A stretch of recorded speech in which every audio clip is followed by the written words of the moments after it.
Cold war का concept हम देखेंगे इस वीडियो में किस तरह से कोल्ड वॉर स्टार्ट हुई थी। तो दो स्कूल ऑफ थॉट्स हैं। एक है रशियन रिवॉल्यूशन के वक्त कोल्ड वॉर स्टार्ट हुई थी। दूसरा स्कूल ऑफ थॉट कहता है कि वर्ल्ड वार टू के बाद कोल्ड वॉर स्टार्ट हुई थी बिटवीन यूएसए एंड यूएसएसआर। अब रशियन रिवॉल्यूशन की इन डेप्थ हिस्ट्री हम नहीं देखेंगे। अब कंप्रिहेंसिव ये है कि दो साइड्स थी, एक थी वाइट आर्मी, दूसरी थी red army. Red army was towards communism और वाइट आर्मी टुवर्ड्स कैपिटलिज्म, और वाइट आर्मी हार गई थी और रेड आर्मी जीत गई थी, जिसकी वजह से यूएसएसआर वॉज कम्युनिस्ट। और इस तरह से रशियन रिवॉल्यूशन मतलब यहाँ पे आइडियोलॉजिकल डिफरेंस हुआ था। तो यहाँ पे हम कह सकते हैं कि रशियन रिवॉल्यूशन के वक्त कोल्ड वार स्टार्ट हुई थी।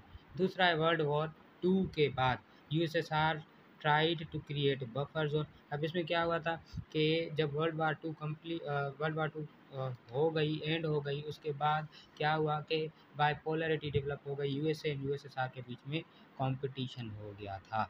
और इसमें क्या था कि मुख्तलिफ फैक्ट्स थे, मुख्तलिफ चीज़ें थी। कोल्ड वार में यूएसए का रोल देखें तो यूएसए ने ट्रूमैन्स कंटेनमेंट पॉलिसी को फॉलो करते हुए अपने एलाइज बनाए थे और कंटेंट किया पावर को, ताकि यूएसए एक्सपेंड ना कर पाए। Cold war is war between two state, let's suppose state A and state B. वो दोनों स्टेट्स अपने आप में डायरेक्टली लीनियर तरीके से वॉर नहीं लड़ रहे थे, ये इनडायरेक्टली इन स्टेट सी में वॉर लड़ रहे थे थ्रू प्रोक्सीज, थ्रू स्पॉन्सरशिप्स और through providing weapons to state see. इस तरह से वो लड़ रहे थे ताकि मैक्सिमम वो अपने एलाइज क्रिएट कर सके, अपने आइडियोलॉजिकल बेसिस पे एलाइज कर सके। तो यूएसए और यूएसएसआर इन्वॉल्व थे। USA was capitalistic democratic state, capitalistic and democratic in ideology, while USSR was communist and totalitarian in nature। तो यहाँ यूएसए ने नेटो एलाइज बनाए हुए थे, यूएसएसआर ने वॉरसा एलाइज बनाए हुए थे। इस तरह से और एक और चीज़ जो यूएसएसआर की थी वो था मोल्टोर प्लान, जिसमें क्या था कि वो यूरोप को एड देंगे। अब क्या हुआ कि वर्ल्ड वॉर टू कंप्लीट हो गई जब, तो यूरोप टोटली डिवाइटलाइज हो गया था, डिस्ट्रॉय हो गया था, इकोनॉमी क्रिपल हो गई थी यूरोप की। तो उस यूरोप की इकोनॉमी को अपलिफ्ट करने के लिए यूएसए अपनी तरफ से अलग कोशिशें कर रहा था, यूरोप अलग कोशिश, यूएसएसआर अलग कोशिश कर रहा था। तो यूएसए थ्रू मिलिट्री एड और थ्रू इकोनॉमिक एड वो यूरोप को हेल्प कर रहा था, और जिसमें फेमस है मार्शल प्लान। और यहाँ पे भी ये मैंने लिखा हुआ है, मार्शल प्लान में क्या हुआ था कि $13 बिलियन यूएसए ने दिए थे यूरोप को फॉर रिकन्स्ट्रक्शन। और वहाँ पे यूएसएसआर ने यूरोप की हेल्प करने के लिए मोल्टोर प्लान प्रपोज किया था, और वो इस तरह से हेल्प कर रहे थे यूरोप की। तो as we know that world map के अकॉर्डिंग यहाँ पे आ जाएगा हमारा यूरोप, ठीक हो गया।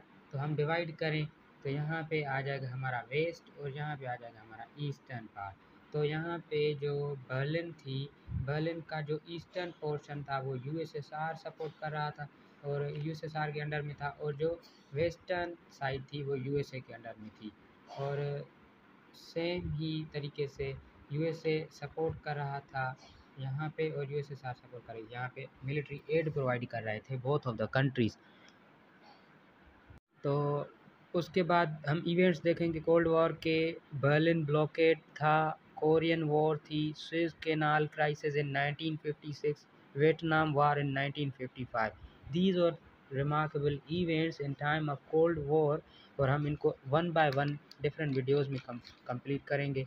तो इस तरह से कोल्ड वार हुई थी। अब लेट सपोज यहाँ पे हम मैप देखते हैं, तो ये जो वेस्टर्न साइड है, वेस्टर्न जर्मनी, उसको सपोर्ट कर रहा था यूएसए, ईस्टर्न जर्मनी को सपोर्ट कर रहा था यूएसएसआर।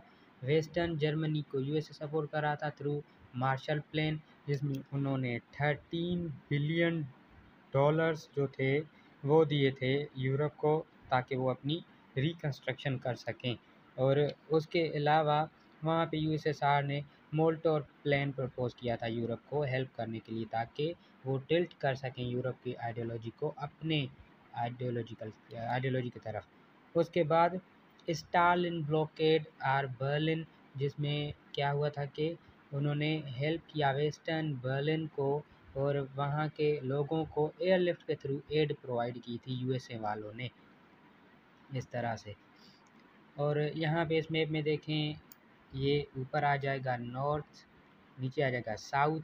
यहाँ पे नीचे जो भी स्टेट्स होंगी ये साउदर्न स्टेट्स होंगी, और जो ऊपर स्टेट्स होंगी ये साउदर्न स्टेट, ऊपर वाली स्टेट्स होंगी नॉर्दर्न स्टेट। और नॉर्थ वेस्ट की साइड पे यूएसए, और साउथ नॉर्थ ईस्ट की साइड पे यूएसएसआर था, जो कि अभी रशिया हो गया है।